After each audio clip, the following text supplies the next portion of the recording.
గుడ్డిదవ్వకూడదు. భక్తి గుడ్డిదవ్వకూడదు.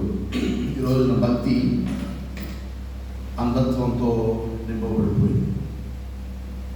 చాలా చాలా మాటలు మనం వింటూ వస్తున్నాం. దేవునికి అవమానకరమైనటువంటి సాక్ష్యాలు కూడా చాలా వింటున్నాం. ఎలా తయారు చేస్తున్నారు సంఘాలు, ఎలా మార్చబడుతున్నాయి అంటే, భాష గారు మాకు ఫోన్ ప్రార్థన చేశారండి, అంతే మా అకౌంట్లో డబ్బులు ఎక్కడి నుంచి పడిపోయినాయి అని అంటున్నారు. మొన్న ఒక విచిత్రమైన సాక్ష్యాలు అప్పుడప్పుడు చెవులు పడతా ఉంటాయి. వినకూడదు అనుకున్నా కానీ చెవులు పడుతూ ఉన్నాయి. రీల్స్ రూపంలో ఒక సాక్షి చెప్తుంది, మనం ప్రార్థన చేసుకున్నామండి, మా ఫోను రీఛార్జ్ దాని అంతటదే ఏమైంది, ఫోన్ రీఛార్జ్ దాని అంతటదే అయిపోయిందండి, దేవుడు మాకు ఎంత మేలు చేశాడండి అని చెప్పి సాక్ష్యాలు చెప్తున్నారు. ఇంకా ఇంకా దారుణమైన సాక్ష్యాలు మనుషుల దగ్గర గురించి మనం వింటున్నాం. అవి సాక్ష్యాలు కావు, అది సాక్ష్యం కాదు, అది అన్నిటికీ కూడా సాక్ష్యం కాదు. ఏంటంటే ప్రజల్ని కొంతమంది నాయకులు, కొంతమంది సేవకులుగా పిలువబడేటువంటి వారు వారి స్వలాభాల కోసం ప్రజలను గుడ్డి విశ్వాసులుగా మారుస్తున్నారు అనడంలో ఎటువంటి సందేహమో లేదు. గుడ్డితనాన్ని కలుగు చేస్తున్నారు, తప్పుదారి పట్టిస్తున్నారు, మనుషులను అంధత్వం వైపుకి నడిపిస్తున్నారు. అలాంటి అంధత్వము, భక్తికి సంబంధించిన అంధత్వము, గుడ్డితనము మనలో ఉండకూడదని నేను వాక్యం పట్ల అత్యంత జాగ్రత్తను తీసుకుంటూ మీకు ఎప్పుడు కూడా వివరణాత్మకమైన ప్రసంగాలను, ఎక్స్పోజిషనల్ సెర్మన్స్ మీకు ఇవ్వడానికి గల కారణం ఏమిటంటే, మీరేదో ఒక మాట తీసుకుని మీరేదో వినేటువంటి వారు కాకుండా ఆ కాంటెక్స్ట్ అంతటిని అర్థం చేసుకుంటూ దేవుని జ్ఞానం ఏంటి, దేవుని ఆలోచన ఏంటి, అసలు ఈ వాక్యం ఏం చెప్తుంది, ఏం మాట్లాడుతున్నాడు దేవుడు ఈరోజు మనతో అనేటువంటి విషయాలు మీరు తెలుసుకుని ప్రభుతో సమాధాన స్థితి కలిగి ఉండాలనే ఆలోచనతో నేను వాక్య విషయంలో చాలా జాగ్రత్తను తీసుకుంటూ ఉన్నాను. సో ఇది మిమ్మల్ని ఆత్మీయుల నుండి పురుకొల్పడానికి, దేవుని యొక్క స్వరాన్ని మీరు వినటానికి, ప్రభుతో సహవాసాన్ని మీరు మరింత బలపరుచుకోవటానికి దేవుని యొక్క వాక్య వివరణాత్మకమైన ప్రసంగాలు మనందరికీ ప్రయోజనకరమగునుగాక. సమూయేలు గ్రంథము 4వ అధ్యాయము, మొదటి సమూయేలు గ్రంథము 4వ అధ్యాయం. సమూయేలు గ్రంథము 2 గ్రంథాలు ఉన్నాయి. మొదటి సమూయేలు గ్రంథము, 2వ సమూయేలు గ్రంథం. సమూయేలు పాత నిబంధనలో ఒక ప్రభావవంతమైన గొప్ప నాయకుడు, ఒక ప్రభావశీలి. ఇశ్రాయేలు చరిత్రలో కొంతమంది పేర్లు మర్చిపోలేదు. అందులో మర్చిపోలేనటువంటి పేరు సమూయేలు. ఈ సమూయేలు మొదటి గ్రంథము మొదటి అధ్యాయం నుండి ఒకటి డౌన్ఫాల్, ఒకటి ఇంక్రీజ్, ఒక డెవలప్మెంట్. అంటే ఒకరు పతనం అయిపోతూ ఉంటారు, ఒకరు ఎదుగుతూ ఉంటారు. అసలు ఎన్నో పాయింట్లు ఓన్లీ సమూయేలు గ్రంథాన్ని గురించి మాట్లాడడానికి ఎన్నో విషయాలు ఉన్నాయి. కానీ వాటన్నిటినీ మీకు చెప్పి కన్ఫ్యూజ్ చేయాలని నా ఆలోచన కాదు. కానీ అవి ఈ సమూయేలు మొదటి అధ్యాయము లేదా 1, 2, 3 అధ్యాయాలు, ఈరోజు మనం 4వ అధ్యాయాన్ని ధ్యానం చేసుకోబోతున్నాం. 4వ అధ్యాయాన్ని చదవబోతున్నాం. 4వ అధ్యాయాన్ని చదవడానికంటే ముందు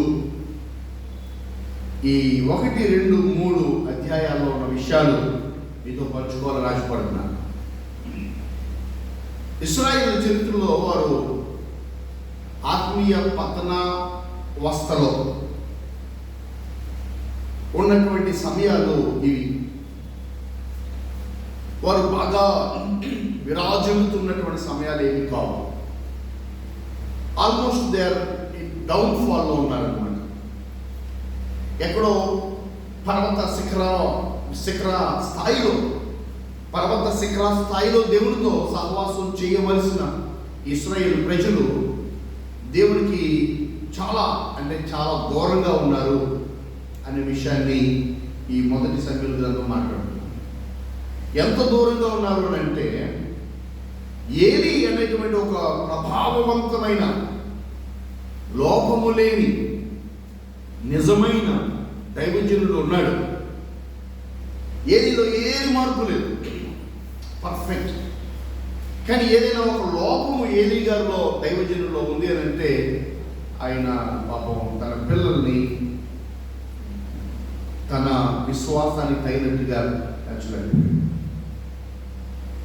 తన పిల్లల్ని సేవకుల్ని నిజమైన సేవకులుగా తయారు చేయలేకపోయాడు.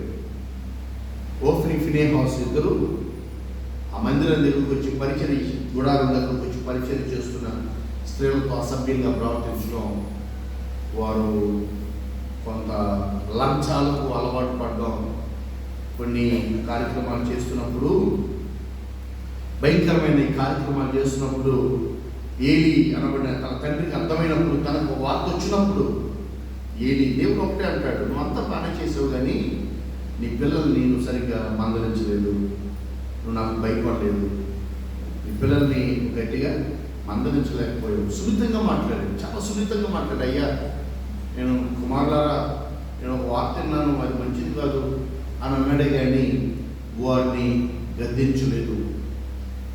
అది వారి ఆత్మీయ ఇశ్రాయేలు యొక్క స్థితికి, ఆత్మీయ స్థితికి ఒక నిదర్శనంగా కనబడుతుంది.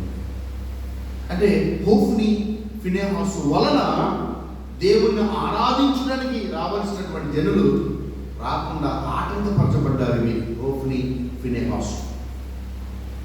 బహుశా నా వ్యక్తిగతమైన అభిప్రాయం, నేను అర్థం చేసుకున్నటువంటి విధానాన్ని బట్టి నేనేమనుకున్నానంటే, హన్నా ప్రార్థన చేసి, నా కుమారుని పోయా, నీ కొట్టాలుగా ఉన్నాను, నా కుమారుని ఇస్తే నేను నీకు నీ పరిచర్యకు అప్పగించుకుంటాను, నేను నీకే ఇచ్చేస్తాను అని చెప్పినప్పుడు, ఎందుకు దేవుడు ఆమె ప్రార్థన వెంటనే విని ఆలకించి జవాబు ఇచ్చాడు అని అంటే, ఆత్మీయ లోతులో, ఆ ఇశ్రాయేలు సమాజంలో నిజమైన నాయకుని లోటు,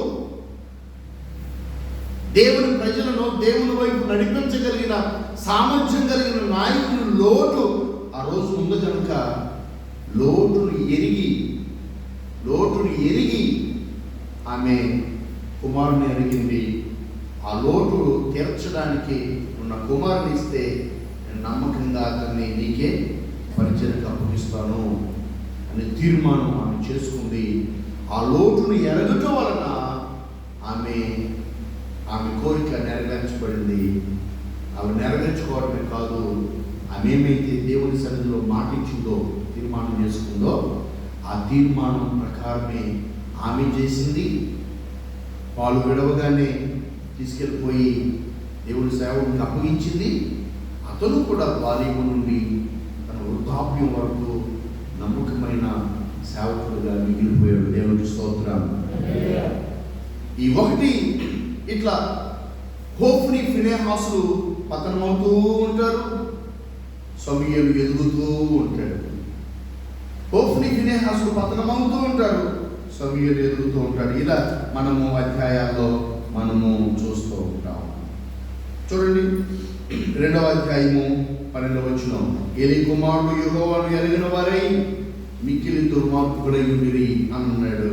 అది వారి పతనాన్ని గురించి మాట్లాడుతూ ఉంటుంటే, ఇక్కడ 18వ వచనంలో బాలుడైన సమూయేలు నారతో వేయబడిన ఎఫోదును ధరించుకొని యెహోవాకు పరిచర్య చేయుచున్నారు. ఒకరు డౌన్ అవుతున్నారు, హోఫ్ని ఫినెహాసులు.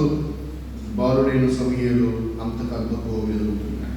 అలాగే ఇంకొక మాటను కూడా మనం చదువుకున్నప్పుడు 17వ వచనం 2:17లో అందువలన జనులు యెహోవాకు నైవేద్యము చేయుటకు అసహ్యపడుటకు ఆ యవ్వనులు కారణమేరి కనుక వారి పాపము యెహోవా సన్నిధిని బహు గొప్పదాయును అని హోఫ్నీ ఫీనెహాసు యొక్క పతనాన్ని గురించి మాట్లాడుతూ ఉంటుంటే దేవుని వాక్యం వెంటనే 21వ వచనంలో అన్న కుమారుని గురించి మాట్లాడుతూ సమూయేలు గురించి మాట్లాడుతూ ఆఖరి మాటల్లో అయితే బాలుడు సమూయేలు యెహోవా సన్నిధిని ఉండి ఎదుగుచూ ఉండేను. ఒకరికి పతనము, హోఫ్నీ ఫీనెహాసు పతనము, సమూయేలు అభివృద్ధి.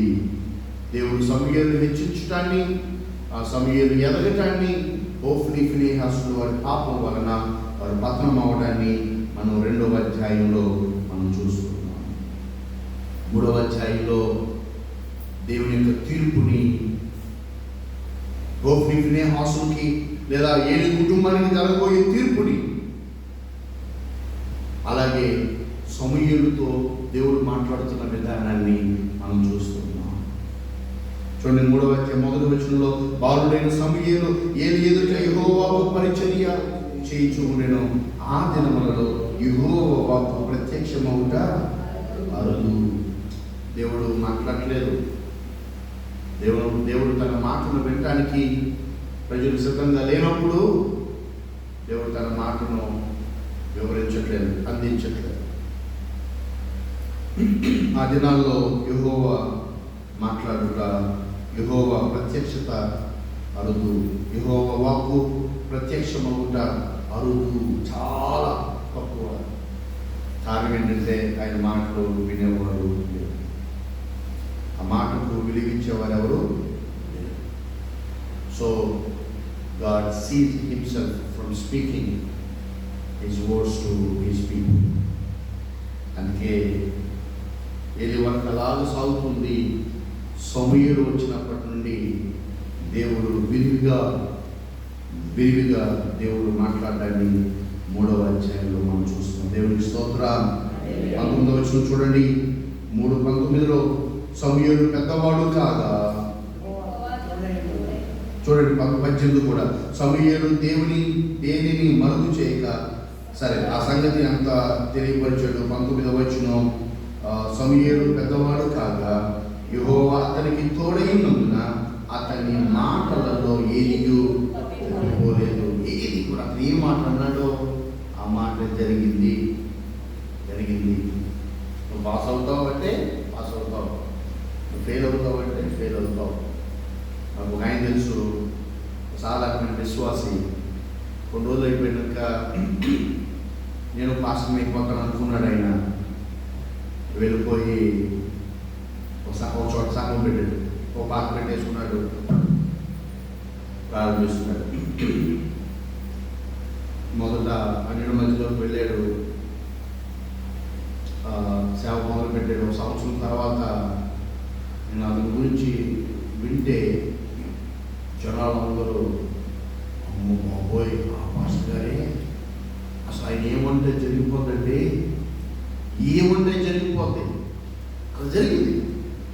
మొదట ఎలా మారిపోయాడంటే వెళ్ళిపోడు, ఒక విధంగా మంచిదే, చాలా క్రమశిక్షణ పెట్టేశాడు. టైము ప్రార్థన 8:30, 9 అంటే ఏ టైం అనుకుంటాడో 9 అనుకోండి, 9 గంటలకి కరెక్ట్గా మందిరానికి తలుపేసేవాడు. తలుపు తీయడం కాదు, తలుపేసేసేవాడు. ఇక 9 నిమిషం దాటిన తర్వాత ఎవరికి లేదు, ఎందుకో గెటవు వద్దు, నాకు వద్దు, ఎందుకు వద్దు వెళ్ళిపో. జనాల్లో భయం, ఎందుకంటే ఆయన ఏమంటే ఆ మాట జరిగేది. సాగుతూ వచ్చింది, తర్వాత అంతలా సాగుతుంది. అసలు మొత్తం అందరూ ఆ ఊరంతా గడగడగడగడగడ ఆయన దగ్గరికి వచ్చేసేసి అడుగుతూ ఉండేవారు, అయ్యా మా అమ్మాయి ప్రెగ్నెంట్ అయ్యింది, అబ్బాయి పుడతాడా ప్రార్థన చేసి చెప్తాను వెళ్ళు అనేవాడు. ప్రార్థన చేసేవాడు. అమ్మాయి పుట్టింది, అబ్బాయి పుట్టాడు, 10th క్లాస్ పాస్ అవుతామంటే పాస్ అయ్యేవాడు. ఎన్ని చెప్పేవాడు. ఒక సంవత్సరం గడిచిపోయిన తర్వాత సీట్ రివర్స్ అవడం మొదలు పెట్టింది. నీకు అమ్మాయి పుడుతుంది, అమ్మాయి పుడుతుంది నీకు అని అంటే అబ్బాయి పుట్టకపోలే, అబ్బాయి పుట్టవు. 10th ఈ అబ్బాయి 10th క్లాస్ పాస్ అవుతాడు అంటే అది ఫెయిల్ అవ్వడం మొదలుపెట్టాడు. వీడు ఫెయిల్ అవ్వడు, వీడు పాస్ అవ్వడం, అన్నవాడు ఫెయిల్ అవ్వడం, పాస్ అవ్వనవాడు పాస్ అవ్వడన్నవాడు పాస్ అవ్వడం, ఫెయిల్ అవ్వడన్నవాడు ఫెయిల్ అవ్వడం, అన్ని అపోజిట్లు జరిగిపోయినాయి. ఇప్పుడు ఏమైపోయాడు తెలుసా? అంత హుందాగా బ్రతికిన వాడు ఏమైపోయాడంటే జనం నెమ్మ తగ్గిపోవడం మొదలుపెట్టాడు. సమూయేలు అలాంటి వాడు కాదు. ఊహించి పరిస్థితులు తెలుసుకుని చెప్పేటువంటి వాడు కాదు. మన మధ్యన 2 రోజుల కిందటే, నాకు 2 రోజుల కిందట నాకు ఫోన్ వచ్చింది. మన మందిరం నుంచి బయట గేట్ దగ్గర నుండి నాకు ఫోన్ వచ్చింది. అయ్యా పాస్టర్ గారు మీరు అవునండి. అయ్యా మన మందిరం దగ్గరికి వచ్చాను, తలుపులన్నీ మూసేస్తున్నాయి, మందిరం ఎప్పుడు తెలుస్తారయ్యా? అమ్మ నేను లేను, ఊర్లో లేను, ఊరు వచ్చాను, వేరే ఊరు వచ్చాను. ఏంటమ్మా ఏంటి? ఆదివారం తెలుస్తాం, బుధవారం ఉంటుంది, ఆదివారం ఉంటుంది. ఏంటమ్మా ఏం చెప్పండి? ఏం లేదయ్యా మీతో విషయం మాట్లాడదామని ఎవరో నాకు చెప్పారు, ఇక్కడికి కామెంటోపులో వెళ్ళమని చెప్పారు. నేను వచ్చానయ్యా. ఏంటంటే మా ఇంట్లో నేను, మా ఆయన, మా అబ్బాయి ఉంటామండి. మా ఇంట్లో మా అబ్బాయికి పొంగులు చేయించి ఇంట్లో టేబుల్ మీద పెట్టాను. మేము స్నానానికి మేము బయటికి వెళ్ళి వచ్చాము. ఇంట్లో అంటే మేము ఇంట్లోనే ఉన్నాం, కొత్త వాళ్ళు ఎవరు బయటకు లోపలికి రాలేదు, ఇంట్లో వాళ్ళు ఎవరు బయటకు వెళ్ళలేదు. కానీ టేబుల్ మీద ఉన్న ఉంగరం కనపడలేదయ్యా. ఇప్పుడు మాకు నువ్వేం చేస్తావు? నేనేం చేయనమ్మా అంటే ప్రార్థన చేసి ఎవరు తీసేదో చెప్తావా అని అడిగాడు. ఏం చెప్పాలి నేను?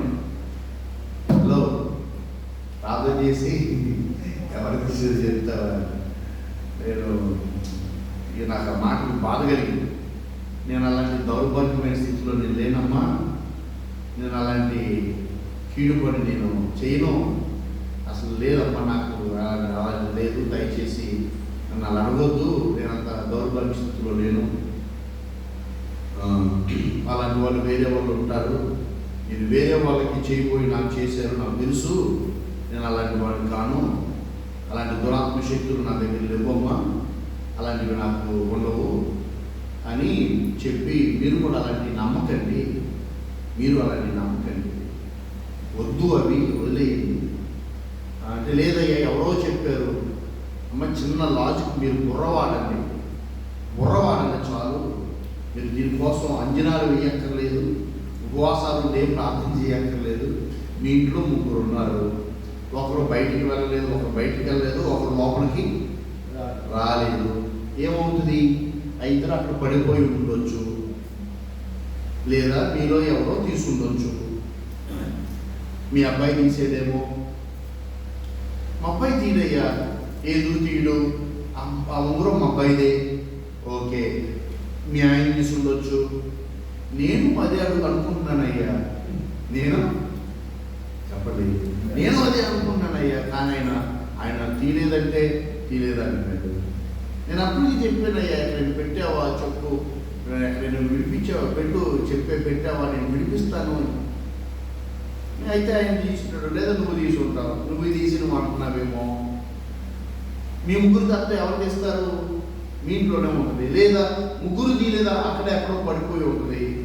ఏమై ఉంటుంది? తన కాళ్ళు చిరిగిపోవు కదా అని. మీ ఆయనే తీశాడని ఎందుకు అనుకుంటున్నావు అని అంటే, మా ఆయనకి పేకాట ఆడే అలవాటు ఉందయ్యా.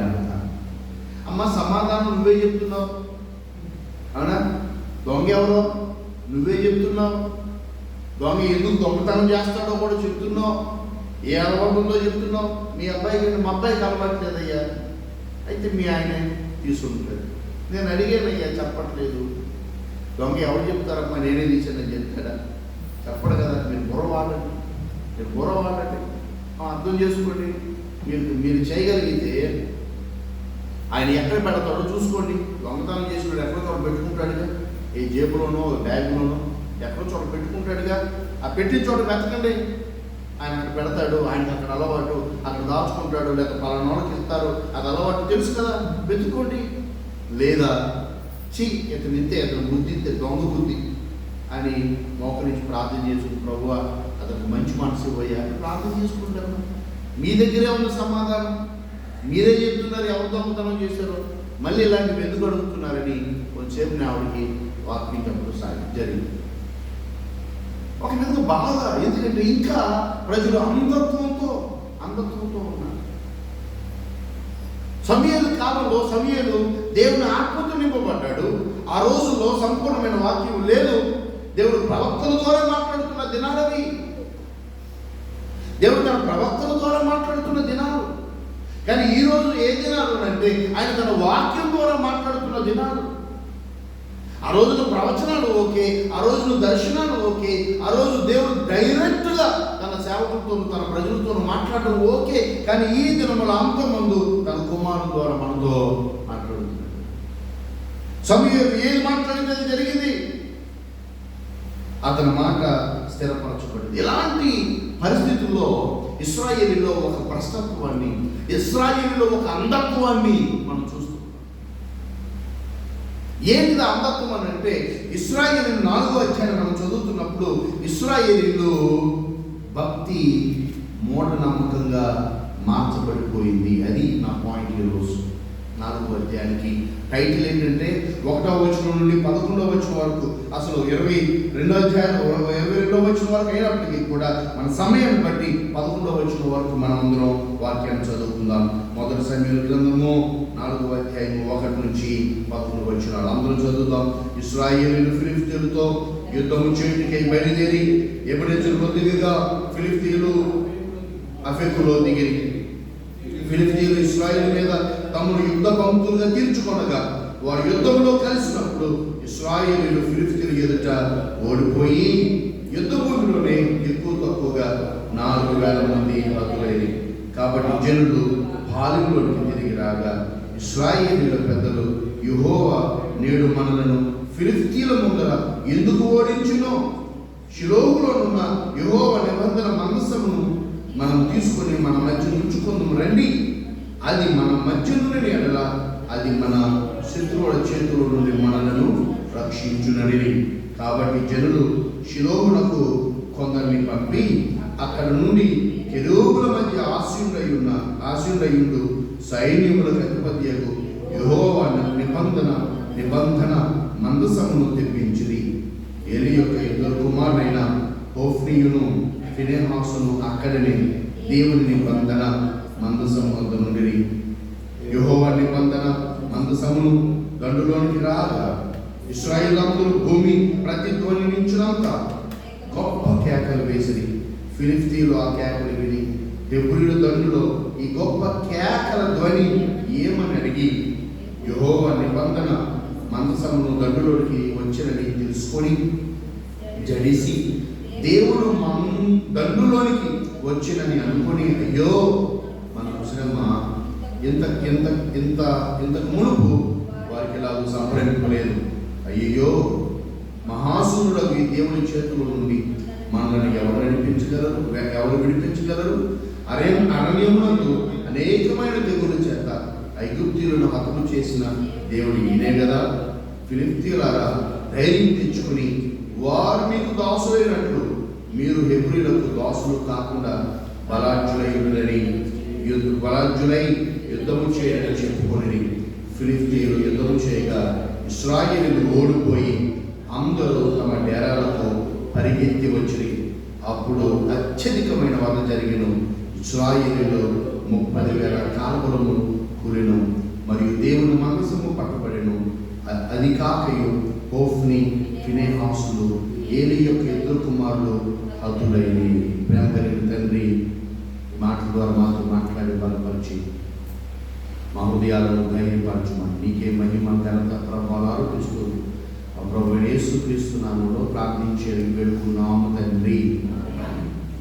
ఈ 4వ అధ్యాయంలో విశ్వాసము ఎలా అంధత్వం అవుతుంది, ఈ విశ్వాసము ఎవరి మీద, నీ విశ్వాసం సరైన స్థితిలోనే ఉందా అనే విషయాలు 4వ అధ్యాయం 1 నుంచి 14 వరకు 11 వచనాలు చూస్తున్నాం. 1, 2 వచనాలు మనం చదువుతున్నప్పుడు ఇశ్రాయేలీయులు ఫిలిష్తీయులతో యుద్ధానికి వెళ్ళడాన్ని మనం చూస్తున్నాము. అలాగే 3-4 వచనాలు మనం చదువుతున్నప్పుడు 3-4 వచనాల్లో ఈ డివిజన్ మీకు జ్ఞాపకం చేస్తున్నాను. వారు ఒక ఆలోచన, ఒక ప్రశ్న వేసుకున్నారు, అలాగే ఒక నిర్ణయాన్ని తీసుకున్నారు. అలాగే 5, 6, 7, 8, 9 వచనాలు అనిలు దేవుని గురించి ఎటువంటి ఆలోచన కలిగి ఉన్నారో మనము 9వ వచనం వరకు చూస్తున్నాం. 10వ వచనం నుంచి చూస్తున్నప్పుడు 10వ వచనంలో ఇశ్రాయేలు యొక్క ఓటమి, 10-11 వచనాల్లో వారు ఏం కోల్పోయారో మన 10-11 వచనాల్లో మనము చూస్తున్నాం. మొదటి 1-2 వచనాలు చూస్తున్నప్పుడు ఇశ్రాయేలు ఫిలిష్తీయులతో యుద్ధము చేయుటకై అవునాడు బయలుదేరి. ఇందులో మనం ఆలోచన చేయాల్సినటువంటి విషయం ఏమిటంటే, వీరు ఇశ్రాయేలీలు ఫిలిష్తీయులతో యుద్ధం చేయడానికి వెళ్తున్నారు. ఫిలిష్తీయులు అంటే ఎవరో తెలుసా? ఫిలిష్తీయులు ఎవరో తెలుసా? నోవా కుమారుడైన హాము, షేము, యాఫెతులో హాము సంతానమే ఈ ఫిలిష్తీయులు. వీరు కానాను ఉన్నటువంటి ప్రాంతంలో వీరు కూడా తక్కువ మందిగా వారి బోర్డర్స్లో ఉన్నటువంటి వారు, అంటే బోర్డర్ కంట్రీస్లో ఉన్నటువంటి వారు.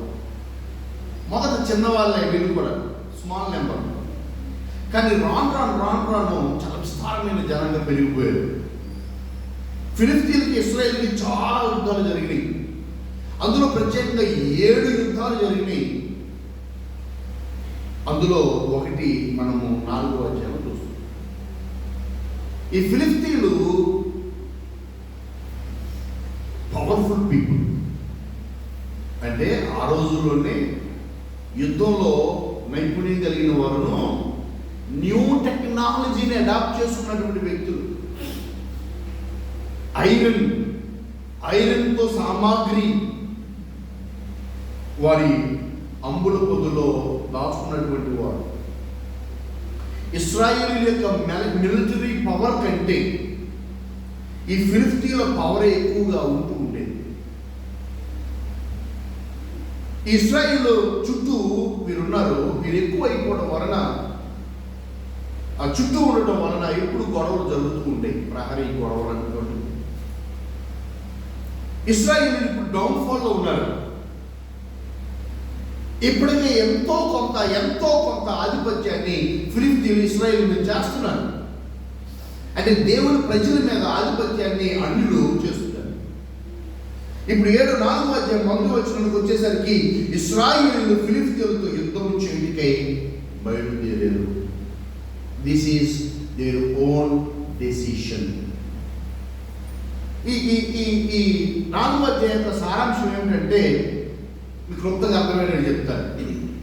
వీరు యుద్ధానికి వెళ్ళారు, ఫిలిష్తీయులతో అన్యులతో యుద్ధం చేశారు. 4,000 మంది చనిపోయారు. మళ్ళీ వెనక్కి వచ్చేసారు. అని ఏంట్రా మన వాటికి కారణం ఏంటి అని ఆలోచన చేశారు. దేవుని మందసం తీసుకువెళ్తాం, ఈసారి దేవుని మందసాన్ని తీసుకువెళ్తే యుద్ధం మందే అనుకున్నారు. మందసాన్ని తీసుకువెళ్ళాము, యుద్ధం చేశారు. ఇప్పుడు ఎంతమంది చనిపోయారు? 30,000 మంది. ఇదేంటి? దేవుని సన్నిధి, దేవుని మందసం వారితో పాటు ఉన్నా వారు ఎలా ఓడిపోతున్నారు? సైలెంట్ పెట్టుమా. ఎలా ఓడిపోతున్నారు? దేవుని మందసం ఉన్నా కూడా, దేవుని మందసం ఉన్నా వారు ఎలా ఓడిపోతున్నారు? దేవుడితో వాటమా? కాదు. మరి వీళ్ళు ఎందుకు ఓడిపోయారు? వాళ్ళ విశ్వాసం దేని మీద ఉంది అనే విషయాలు ఈ 4వ అధ్యాయం. ఇశ్రాయేలు ఫిలిష్తీయుల మీద బహుశా వారు సొంత ఆలోచన అయి ఉండొచ్చు. సామెతల గ్రంథం 3వ అధ్యాయం 5వ వచనంలో మనకు చాలా తెలిసినటువంటి మాట, ఏమంటాడు అక్కడ? నీ స్వబుద్ధిని ఆధారం చేసుకొనక, do not lean upon your own understanding. దేవుని విషయానికి వచ్చినప్పుడు, లేక ఆత్మీయ జీవితంలో మనం ఎక్కువ శ్రమను పొందుకోవడానికి కొన్ని యుద్ధానికి వెళ్ళి ప్రతికూలమైనటువంటి పరిస్థితులు ప్రతికూలమైనటువంటి ఫలాలు వారు పొందుకోవడానికి కారణం ఏంటంటే సొంత తెలివిని ఉపయోగించడం వలన, లేదా దేవుని మీద ఆధారపడకపోవడం వలన. కొంతమంది వాళ్ళు బయలుదేరుతారు, దేవునితో పని లేదు, దేవుని సేవకులతో పని లేదు, ప్రార్థనతో పని లేదు, దేవుని అడగాల్సిన పని, దేవుని దగ్గర ఆ విషయాన్ని విజ్ఞాపనం చేయాల్సిన పని లేదు. వారు సొంతంగా కార్యాలు చేస్తున్నట్లుగా ప్రయాణం చేస్తారు. వారి సొంతంగా వ్యాపారాలు మొదలు పెడతారు, వారు సొంతంగా కార్యక్రమాలు చేయడం మొదలు పెడతారు.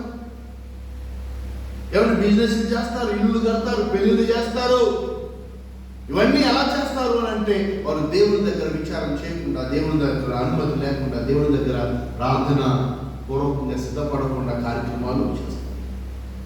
దేవుని అడగకుండా నువ్వు ఏ కార్యక్రమాన్ని నువ్వు చేసినా, దేవుని అనుమతి లేకుండా, దేవుని దగ్గర ప్రస్తావించకుండా నువ్వు ఏ కార్యక్రమం చేసినా ఆ కార్యక్రమం నిజంగా చెప్తున్నానది వర్ధిల్లదు.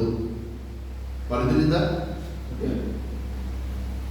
దేవుని దగ్గర అడగాలి, దేవుని అడగాలి, దేవునితో మాట్లాడాలి, దేవుని దగ్గర ఈ విషయాన్ని ప్రస్తావించాలి, ప్రార్థన చేసుకోవాలి, దాని గురించి పదే పదే పదే ప్రభు దగ్గర అడగాలి, దేవుని మీద ఆధారపడాలి, ఆయన సమయాన్ని కొరకు ఎదురు చూడాలి, ఆయన ద్వారాలు తెరిచేంత వరకు ఎదురు చూడాలి, కనిపెట్టాలి.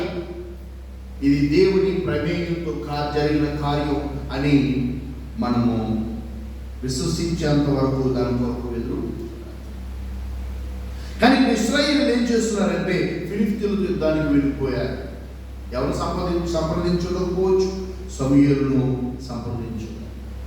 ఆయన మాట ఏదంటే అది జరుగుతుంది కదా, ఆయన దగ్గరికి వెళ్ళి దేవుని సేవకుడు కనుక సమూయేలు దగ్గరికి వెళ్ళి ఆయనతో మాట్లాడి కార్యక్రమాన్ని వాళ్ళు ప్రారంభించారు. వారి సొంత తెలివితో ఈ కార్యక్రమాలు చేయడం మొదలుపెట్టారు. అందుకనే సామెతల గ్రంథంలో నీ స్వబుద్ధిని ఆధారం చేస్తానుక నీ పూర్ణ బలంతో, పూర్ణ ఆత్మతో దేవుని నమ్మిక. సంపూర్ణమైనటువంటి ఆధారము నీ మనసు మీద కాదు, నీ తెలివి మీద కాదు, నీ ఆలోచన మీద కాదు, నీ సామర్థ్యం మీద కాదు, కానీ దేవుని మీద ఉండాలి.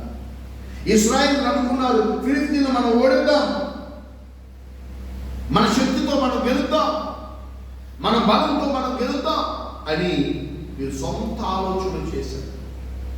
సొంత ఆలోచనలు ఎప్పుడూ కూడా నష్టాన్ని కలుగా చేస్తాయి. నమ్ముతున్నావా? సొంత తెలివైతే నువ్వు అనుకుంటావే నువ్వు మేధావి, నాకు అన్నీ తెలుసు, నాకు బాగా ఆలోచన ఉంది, బాగా ఎక్స్పీరియన్స్ ఉంది విషయాలు అనుకుంటే మనల్ని నాశనం వైపుకు, నష్టం వైపుకే తీసుకెళ్తుంది. నువ్వేం చేయాలి అని అంటే మొదట నువ్వు దేవుని సన్నిధిలో దేవుని మీద నువ్వు ఆధారపడాలి. దేవుని సహాయం కొరకు రావాలి, ఆయన నిర్ణయం కొరకు రావాలి, ఆయన అనుమతి కొరకు రావాలి, ఆయన ప్రమేయం కొరకు ఎదురు చూడాలి. ఇవేమీ లేకుండా ఇశ్రాయేలీయులు యుద్ధానికి బయలుదేరారు. ఎంతమంది చనిపోయారట? 4,000 మంది. ఫస్ట్ 4,000. యేసు ప్రభువును ఒకసారి ఆలోచన చేస్తున్నప్పుడు ఆయనకి సర్వాధికారం ఉన్నప్పటికీ కూడా యేసు ప్రభు అన్నాడు, మా యోహాను సువార్త 6:38 చదువుతున్నప్పుడు ఆయన తన సొంత చిత్తాన్ని నెరవేర్చడానికి ఆయన రాలేదు. యోహాను సువార్త 6:38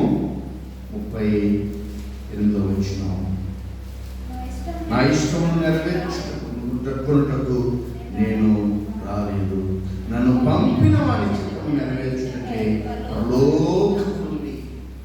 ఇప్పుడు యేసు ప్రభు చేయలేడా? ఆయన ఇష్టం వచ్చినట్టు ఆయన ఉండలేడా? ఆయనకు అధికారం లేదా? చివరికి యేసు ప్రభు కూడా అన్నాడు, ఆయన అన్నాడు, నా ఇష్టమును నెరవేర్చుకొనుటకు నేను రాలేదు, నా ఆలోచన నెరవేర్చడానికి రాలేదు, నా తలంపులు నెరవేర్చుకోవడానికి రాలేదు, నాకు అనిపించింది చేయడానికి నేను రాలేదు, నన్ను పంపిన వాడిని, నా తండ్రి ఇష్టాన్ని నెరవేర్చడానికి నేను ఈ లోకానికి దిగి వచ్చాను. ఈరోజు నీవు నీ సొంత ఆలోచన నెరవేర్చుకోవడానికి నీ జ్ఞానాన్ని ఆధారపడి ఏ అడుగు ఏ తీర్మానం చేసుకో. నాకు ఇలా అనిపించిందని నేను చేశాను కుదరదు. నాకు ఇది న్యాయం అనిపించి కుదరదు, దానివల్ల నువ్వు చాలా నష్టపోతావు. నువ్వు అడగాలి, దేవుని దగ్గరికి రావాలి, నువ్వు అడగాలి, నువ్వు ఎదురు చూడాలి, ఆయన సహాయం కొరకు ఎదురు చూడాలి, ఆయన నడిపింపు కొరకు, ఆయన సలహా కొరకు, ఆయన ప్రమేయం కొరకు ఎదురు చూడాలి. అప్పుడే మన జీవితాల్లో కార్యాలు ఏమవుతాయి? సఫలీకృతం అవుతాయి. దేవునికి స్తోత్రం. 3వ వచనం చదువుతాం. కాబట్టి జనులు పాలెంలోనికి తిరిగి రాగా ఇశ్రాయేలు పెద్దలు యెహోవాను, నేడు మనల్ని ఫిలిష్తీయుల ముందర ఎందుకు ఓడించును అని ఈ 3-4 వచనాలు చదువుతున్నప్పుడు ఒక మంచి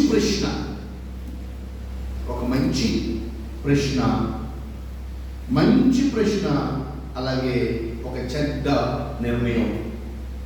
మంచి ప్రశ్న, ఒక చెడ్డ నిర్ణయం. వీళ్ళు రెండు చూస్తున్నాం. మంచి ప్రశ్న ఏమిటంటే, అరే మనం ఎందుకు, దేవుడు మనల్ని ఎందుకు ఇశ్రాయేలు దగ్గర, ఫిలిష్తీయుల దగ్గర మనల్ని ఎందుకు ఓడించను? ప్రతి వ్యక్తి కూడా, ప్రతి వారి జీవితంలో అన్ని ఓటమి సమయాలలో మనం ఆలోచన చేసుకోవాల్సిన ఒక ప్రశ్న ఏమిటంటే, నేను ఎందుకు ఓడిపోయాను? మనం ఎందుకు ఓడిపోయాం? ఈ మాట కంటే ఇశ్రాయేలులు ఇంకా గొప్ప, ఇశ్రాయేలు పెద్దలు ఇంకా మంచి ప్రశ్న వారి ఏమి ప్రశ్నించుకుంటున్నారనంటే, చూడండి ఏమన్నాడు 3వ వచనం. కాబట్టి జనులు పాలెంలోనికి తిరిగి రాగా ఇశ్రాయేలీయుల పెద్దలు, యెహోవా నేడు మనలను ఫిలిష్తీయుల ముందర ఎందుకు ఓడించెను? ఒక ప్రశ్న. అసలు నిజం చెప్పాలంటే ఇశ్రాయేలులకు విజయం కలగటానికి అసలైనటువంటి ప్రశ్న ఇదే. మన జీవితాల్లో కూడా మన ఓటములో నుండి విజయం కలగాలంటే మనమందరం కూడా ఖచ్చితంగా ఈ ప్రశ్న దగ్గరికి రావాలి. ఈ సెల్ఫ్ ఎగ్జామినేషన్ కావాలి. ఎందుకు జరిగింది? ఏంటిది? ఎందుకు జరిగింది?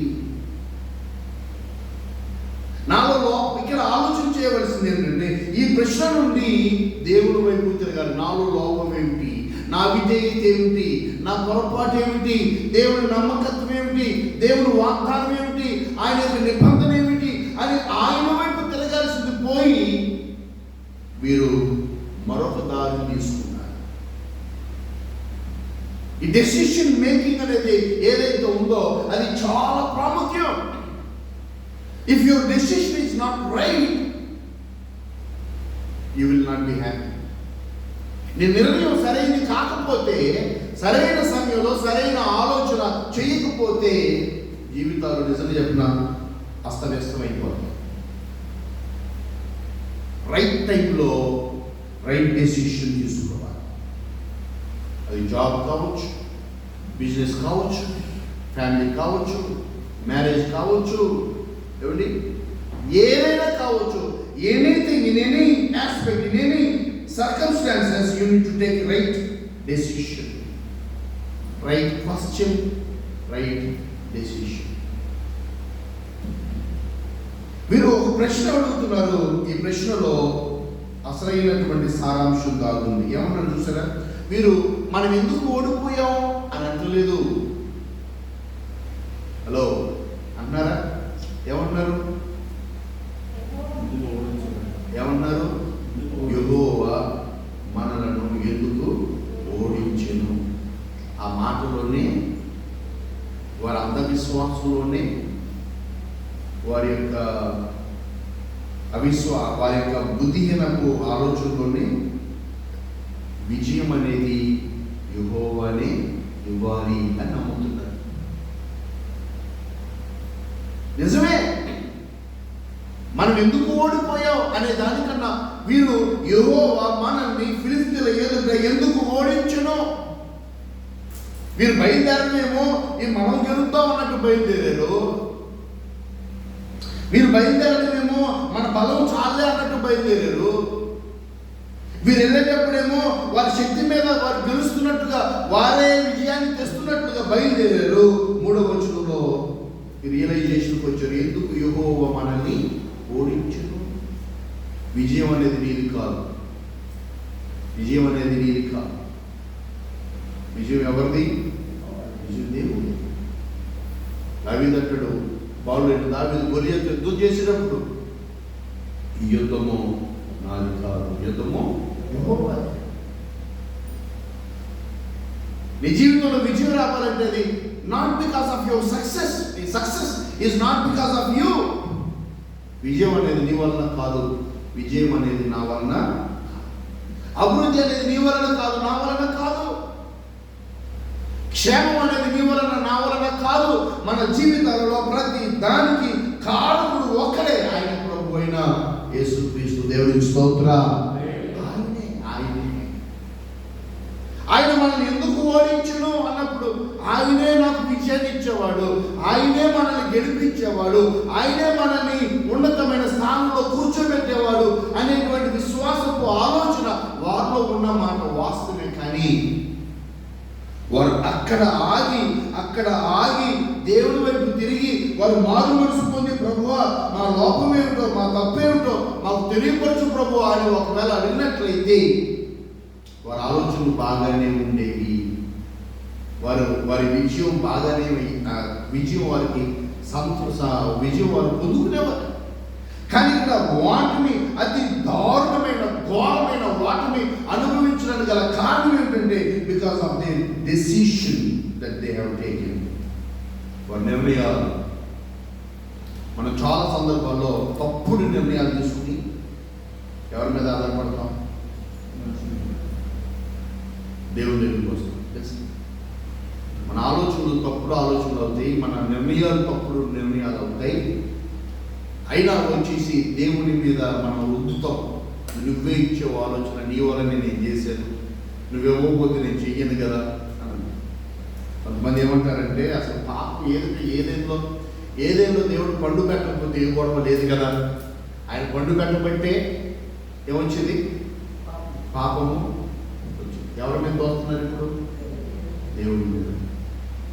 దేవుడు నిన్ను తినొద్దు, ఇది కాక ఏదైనా తిను, అన్నీ తిను, కానీ ఈ పండు మాత్రం తినొద్దు అని ఆయన స్పష్టంగా చెప్తే ఇప్పుడు జనం ఏమంటున్నారంటే ఆయన ఎందుకు పెట్టాలని పండు అక్కడ? ఎవరు తప్పు ఇప్పుడు? తినొద్దు అని చెప్పిన దేవుడు కాదంట, అక్కడ పండు పెట్టాడు కాబట్టి ఆయనే తప్ప. అది కాదు కదా దేవుని అర్థం చేసుకో.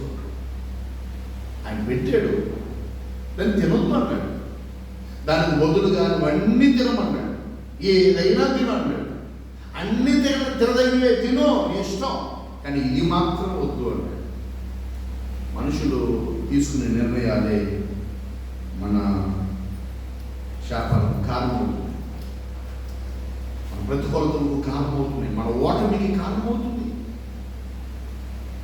నీ జ్ఞానం ఏదో దైవిక జ్ఞానం అన్నట్టు, నీ ఆలోచన గొప్ప ఆలోచన అన్నట్టు, ఇదే అంత్యం అన్నట్టుగా మనం ప్రవర్తిస్తే ఎవరైనా ఎప్పుడైనా ఎక్కడైనా ఓటమి పాల్గొనడం అంత్యం. అవునా? నువ్వెంత చిన్నదైనా కూడా నువ్వు దేవుని మీద ఆధారపడు, ఎంత పెద్దదైనా కూడా దేవుని మీద ఆధారపడు. ఆయన ప్రమేయం కొరకు ఎదురు చూడు, దేవుడు నీకు నాకు విజయాన్ని ఇస్తాడు. దావీదంతటి వాడే బైబిల్ గ్రంథాలు చూస్తే 2వ సమూయేలు గ్రంథాలు చదువుతున్నప్పుడు 2వ అధ్యాయంలో ఆయన అడిగిన, ప్రభువా నన్ను ఎక్కడికి వెళ్ళమంటావు, యుద్ధానికి వెళ్ళమంటావా అని.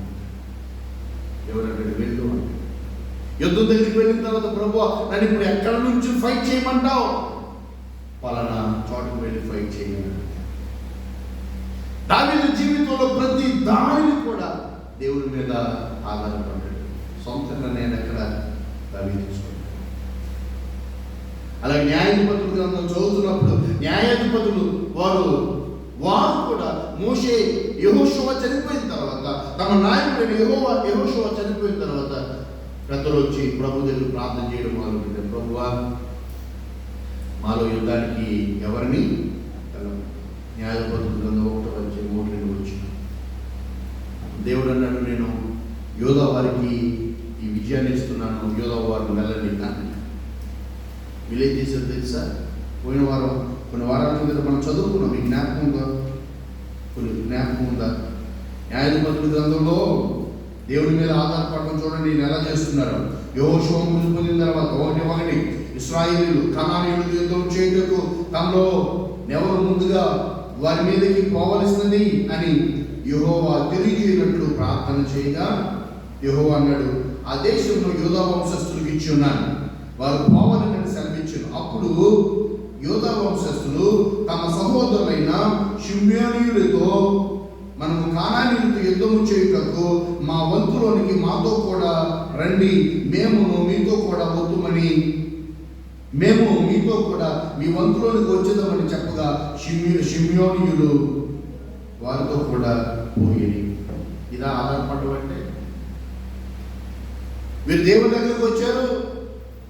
ప్రభువా, మా నాయకుడైన యెహోషువ చనిపోయాడు, మా మా మా మా పెద్ద సేవకుడైన యెహోషువ చనిపోయిన తర్వాత, మోషే చనిపోయిన తర్వాత మోషే స్థానంలో యెహోషువ నువ్వు ఏర్పాటు చేసావు, మా ముందు అతను హెచ్చించావు, గనపరిచావు, అతని ద్వారా మాకు ఎన్నో విజయాలు ఇచ్చావు. ఈ రోజున యెహోషువ చనిపోయాడు, ఇప్పుడు మాకు నాయకుడు లేడు, మేము నీ దగ్గరికి వచ్చి అడుగుతున్నాం, కానానీయులు మాతో పాటు యుద్ధం చేయడానికి సిద్ధంగా ఉన్నారు, మమ్మల్ని మా గోత్రాల్లో ఈ 12 గోత్రాల్లో ఎవరిని వెళ్ళమంటావు అని అడిగారు. మంచిదే, వెరీ గుడ్. దేవుడు ఏమన్నాడు 2వ వచనంలో, నేను యోధా వంశానికి ఇచ్చాను విజయాన్ని, యోధా వంశస్థులు వెళ్ళండి, యుద్ధం చేయండి, మీకు విజయాన్ని ఇచ్చాను అని దేవుడు చెప్తే యోధా వంశస్థులు తిరిగి వచ్చి ఏమన్నారు తెలుసా, తన సహోదరులైన షిమ్యోనీయులతో మీరు మాతో పాటు యుద్ధానికి రండి, మేము మీతో పాటు కూడా యుద్ధానికి వస్తాం. ఇదా దేవుడి మీద ఆధారపడడం అంటే. యోధా వారికి ఇచ్చానంటే యోధా వాళ్ళు వెళ్ళి యుద్ధం చేయాల్సిందే. కానీ వీళ్ళు దేవుడి మీద ఆధారపడకుండా అడగడానికైతే దేవుని అడిగారు, ప్రార్థన చేయడానికైతే ప్రభువా మమ్మల్ని ఏం చేయమంటామని అడిగారు, కానీ వాళ్ళు దేవుని మాటను నెరవేర్చడంలో విఫలమైపోయారు. ఇప్పుడు అనుకున్నారేమో మన బలం చాలు, మనం చాలా కొద్దిమంది ఉన్నాం, మన సపోర్ట్ కావాలి. ఏం కావాలి? సపోర్ట్ కావాలి. అరే దేవుడే నీ అండ, దేవుడే నీ ఆశ్రయము, దేవుడే నీ దుర్గమై ఉండగా ఇంకా నీ సపోర్ట్ కోసం యోధా వాళ్ళు అనుకున్నారు మనం చాలా కొద్ది మందిగా ఉన్నాం, వీఆర్ వెరీ ఫ్యూ పీపుల్, మనలో చాలా మందికి యుద్ధాలు తెలియదేమో, మనకి ఇంక కొంచెం సపోర్ట్ ఉంటే బాగుండు. షిమ్యోనీయులారా మీరు మాకు సహోదరులు కదా, వీఆర్ బ్రదర్స్, ఈ యుద్ధంలో మాతో పాటు తోడు వస్తారా? మీరు మాకు తోడుగా రండి, మా యుద్ధం వచ్చినప్పుడు మీరు తోడుగా రండి, మీ యుద్ధం వచ్చినప్పుడు మేము మీకు చెప్పాలి తోడుగా వస్తాం. అప్పుడు దేవుని వాక్యం ఏమైపోతుంది? నువ్వు నీ సహోదరుల మీద ఆధారపడితే, నువ్వు మనుషుల మీద ఆధారపడితే, నీ తోటి గోత్రం మీద నువ్వు ఆధారపడితే, దేవుడు ఇచ్చిన మాట యోధా వంశస్థులకు నేను ఈ విజయాన్ని ఇస్తున్నాను అని దేవుడు చెప్పిన మాట ఏమైపోతుంది? ఇలా ఆధారపడడం అంటే, ఇలా దేవుని వైపు తిరగడం అంటే, దేవుని మాటకు లోపడడం అంటే కాదు. ఇశ్రాయేలు కూడా అదే పొరపాటు చేశారు. ఎందుకు జరిగింది? దేవుడు ఎందుకు మనల్ని ఓటమి పాలు చేశాడు? దేవుడు ఎందుకు మనల్ని ఓడించాడు? మనుషులు ఎలాంటి వాళ్ళు తెలుసా? గెలిస్తేనేమో ఏమంటాం? గెలిస్తే ఏమంటాం? అసలు నేను ఎంత కష్టపడ్డాను తెలుసా ఇల్లు కట్టడానికి, ఎంత కష్టపడ్డాను తెలుసా, అబ్బో ఇన్ని తిరిగేళ్ళే, నాకు ఫుల్ ఇన్ఫ్లుయెన్స్ ఉంది కాబట్టి నేను ఎవరిని అడిగితే అది నాకు డబ్బులు ఇచ్చారు, నేను కట్టాడు. లేదా ఇంకా ఇంకా ఏదైనా ఏదైనా ఏదైనా ఏ సందర్భంలో తీసుకోండి, మనకి ఆపాదించుకుంటాం. నేను అలా చేశాను ఆ రోజున, అలా చేయబట్టి అలా ఉంది ఈ రోజున. ఒకవేళ ఫెయిల్ అయితే ఏమంటాం? ఫెయిల్ అయితే నిజం చెప్పండి, ఫెయిల్ అయితే ఏమంటాం? ఏమో దేవుడు చెప్పడం కాదేమో, దేవుని చెప్పడం కాదేమో. గెలిస్తేనేమో అకౌంట్ విజయాన్ని నీ అకౌంట్లోకి వేసుకుంటాం, ఓడిపోతేనేమో ఎవరి మీద వస్తాం చెప్పాలి, చాలా సుఖం. అప్పుడు ఎప్పుడు లేని విశ్వాసం, అప్పుడు దేవుడు చిత్తం కాదేమో అని అదేమో ముందే అడగొచ్చు కదా దేవుడి దగ్గర. దేవా ఇది నీ చిత్తమా, మమ్మల్ని వెళ్ళమంటావా, మమ్మల్ని వెళ్ళమంటావా, ఈ ఫిలిస్తీన్లతో యుద్ధానికి మమ్మల్ని వెళ్ళమంటావా వద్దంటావా అని దేవుడి దగ్గర అడిగి ఆ మాట చేస్తే ఎంత బాగుండేది. చేయరా? మీరు సొంతగా వెళ్ళారు, 4,000 మంది చనిపోయారు. 4,000 మంది చనిపోయిన తర్వాత వచ్చి దేవుడు మనల్ని ఎందుకు ఓడించాడు ఇశ్రాయేలీయుల ఫిలిష్తీయుల ఎదుట అని అడుగుతున్నారు. సరే, ఈ ప్రశ్న బాగుంది. ఎక్కడ నుండైనా నువ్వు దేవుని వైపు తిరిగి మన అవిధేయత వల్ల అనుకుంటా, మనం దేవుని దగ్గర అడగకపోవడం వల్ల అయ్యి ఉండొచ్చు, మనం దేవుడికి లోబడకపోవడం అయ్యి ఉండొచ్చు, దేవుడికి స్థానం ఇవ్వకపోవడం వలన మనం ఓడిపోయి ఉండొచ్చు. ఎక్కడి నుంచైనా మనం ప్రభు వైపు తిరుగుతాం అని అంటే వారి జీవితం ఇంకోలా మారేది.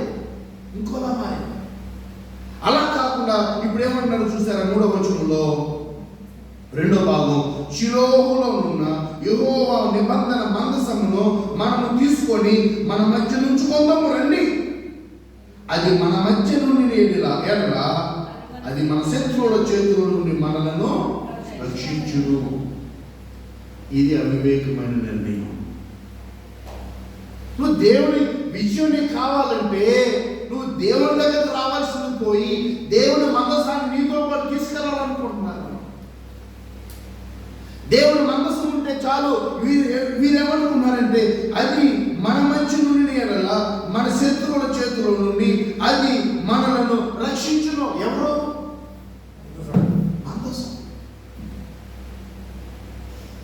మందసం రక్షించడం ఏంటి? మందసం గొప్పదా? మందసంలో నివాసం ఉన్నటువంటి దేవుడు గొప్పవాడా? మందసం గొప్పదా? మందసం మీద కెరూబులతో ఆశీర్వైనటువంటి దేవుడు గొప్పవాడా? మందసం గొప్పదా? మందసంలో ఆ ఆహారాన్ని, ఆ పలకలను, పదార్థాల పలకలని ఆహారం చిగురించి కర్రను పెట్టమని చెప్పిన వాడు గొప్పవాడా? ఎవరి మీద నమ్మకం? ఇది నిజంగా అంధవిశ్వాసం కాదా? గుడ్డితనం కాదా? ఈరోజు కూడా చాలా మంది విశ్వాసులు పిచ్చికాలు వస్తాయని చెప్పి బైబిల్ పక్కన పెట్టి కొడుకునే వాళ్ళు లేదా? లేదా? చెప్పండి.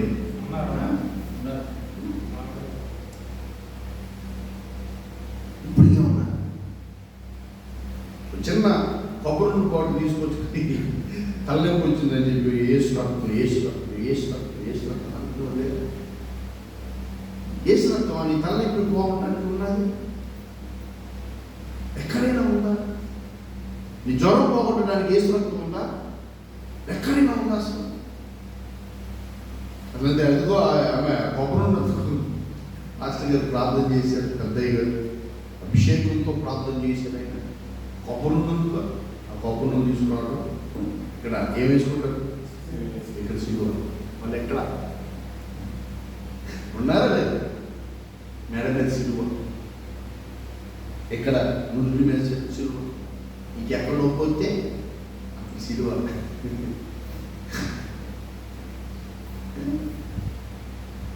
అదేమంటే మరి వేస్తారు మంత్రం లాగా శుద్ధి సోపాలు. ఇది అంధవిశ్వాసం కదా? ఇది ఖచ్చితంగా అంధవిశ్వాసం. మనల్ని మన పితరులు, మన ముందున్నటువంటి వాళ్ళు ఇలాంటి గుడ్డి విశ్వాసపు విధానాలు నడిపించారు. ఇప్పటికీ కొంతమంది సేవకులు ఇవే పాటిస్తూ ధనార్జన చేసుకుంటూ దర్జాగా బ్రతుకుతున్నారు. అఫ్కోర్స్ వాళ్ళ అంతం దారుణంగా ఉంటుందనుకోండి, దారుణంగా ఉంటుంది అంతం. ఇప్పుడు సుఖానుభవాలు అనుభవించొచ్చాము కానీ వారి అంతం చాలా దారుణంగా ఉంటుంది. ఇశ్రాయేలును చూడండి, దేవుని విడిచిపెట్టేశారు, దేవుని ప్రభావాన్ని విడిచిపెట్టేశారు, దేవుని మహిమను వదిలిపెట్టేశారు, దాన్ని కట్టమని చెప్పిన వాడిని వదిలిపెట్టేశారు, దాన్ని పెట్టమని చెప్పిన వాడిని వదిలిపెట్టేశారు. ఇప్పుడు దేని మీద విశ్వాసం ఉంచారు వీళ్ళు? ఒక మందసం, ఒక బాక్స్. It's a box. ఆ చూడండి అలాంటి పదాలు ఉపయోగించాడు 3వ వచనంలో. అది మన మధ్య నుండి ఎడల అది మన శత్రువుల చేతిలో నుండి మనలను రక్షించును. అది అని 2 సార్లు ఉపయోగించాడు. దేవుడు కాదు మనల్ని ఇప్పుడు విడిపించేది. ఎవరో? ఈ మందసము. ఈ మందసం ఉంటే చాలు, మనకు విజయమే. మందసం ఉంటే చాలా విజయమే. ఇట్లా చిన్నప్పుడు పల్లెటూరులో ఏంట్రా అట్లా పెట్టుకురా అని చెప్పి మెడలో సిలువున్న దండేసి ఏదో విజయం ఉన్నారు చాలా మంది. నేను చాలా చూసాను. 10th క్లాస్ ఎగ్జామ్కి వెళ్తాను, నేను చదువుకోలేదు ఇక్కడ కోసం ప్రార్థన చేసి గొడవ దగ్గరికి వెళ్ళి తీసుకొచ్చాను. శిలువ పోగొట్టుకోవద్దు పరీక్ష ఎంతవరకు. ఏంటిది? అవునా? ఇది శిలువ, ప్రార్థన చేసే శిలువ నెలలో ఉంచుకో. ఎప్పుడు దాకా? పరీక్షలు అయ్యేంత వరకు. వీడు అసలు చదవడం, ఎప్పుడు స్కూల్కి వెళ్తాం, అసలు పుస్తకం పట్టుకోడు. కానీ ఏమొచ్చేయాలి? డిస్టెన్షన్లో పాస్ అయిపోవాలి. ఉన్నారా లేదా వాడిని అంధవిశ్వాసం?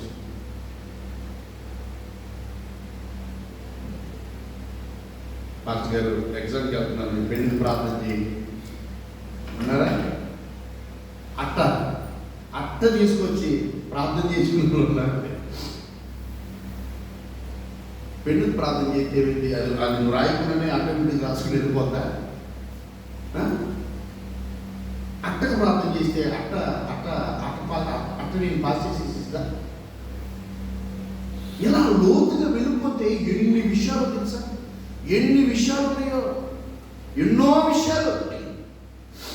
ఒకటి కాదు, రెండు కాదు, ఎన్నో ఎన్నో ఎన్నో చెప్పుకుంటూ పోతే ఇది అంధవిశ్వాసం. అంధ విశ్వాసం, మూర్ఖపు విశ్వాసం. భక్తి కాదు అది. ఏమంటారో దాన్ని భక్తి కాదు, దాన్ని ఏమంటారో నాకు తెలియదు. ఇది భక్తి అయితే కాదు. వీళ్ళంటారు మన ఓటమికి కారణం ఏదైనప్పటికీ ఈసారి మాత్రం యుద్ధానికి వెళ్ళేటప్పుడు మందసాన్ని తీసుకెళ్దాం, అది మనతో పాటు ఉంటే మన శత్రువులను అది విడుదల, మనకి రక్షణ కలుగు చేస్తుంది అని అలాగే తీసుకెళ్ళారు. ఆ దండలో తీసుకొచ్చారు. ఈ హోఫ్రీ ఫినెహాసుల ముందుకు వచ్చారు. ఈ మందసం అనేది అతి పరిశుద్ధ స్థలంలో ఉండేది. ఎవ్వరూ చూడలేదండి. ఏ సాధారణమైన విశ్వాసం చూడలేదు. యాజకులు కూడా చూడలేదు. కేవలం ప్రధాన యాజకులు మాత్రమే, అది కూడా సంవత్సరానికి ఒకసారి మాత్రమే అతి పరిశుద్ధ స్థలంలోకి వెళ్ళి అక్కడ ఉంచబడినటువంటి మందసం దగ్గర పరిచయం చేసి వస్తారు. అది అలాంటి దాన్ని తీసుకొచ్చి ఊరందరి మధ్యలో దాన్ని నిలబెట్టారు. అంటే వాళ్ళ ఉద్దేశం ఏంటంటే they intentionally wanted God by force to involve in this battle. వారు బలంగా దేవుణ్ణే బలవంతం చేసి మాకు విజయాన్ని ఇప్పించు అని అడిగేటట్లుగా మీరు ఇక్కడ ప్రవర్తిస్తున్నారు. ఇది విధేయత అంటారా? ఇది ఇది ఇది విశ్వాసం అంటారా? బలవంతంగా దేవుడి దగ్గరకు రాకుండా బలవంతంగా తీసుకొచ్చి మనకు విజయం వచ్చేస్తుంది అని అనుకుంటున్నారు వీళ్ళకన్నా ఒక విధంగా చెప్పాలంటే అన్యులే బెటర్.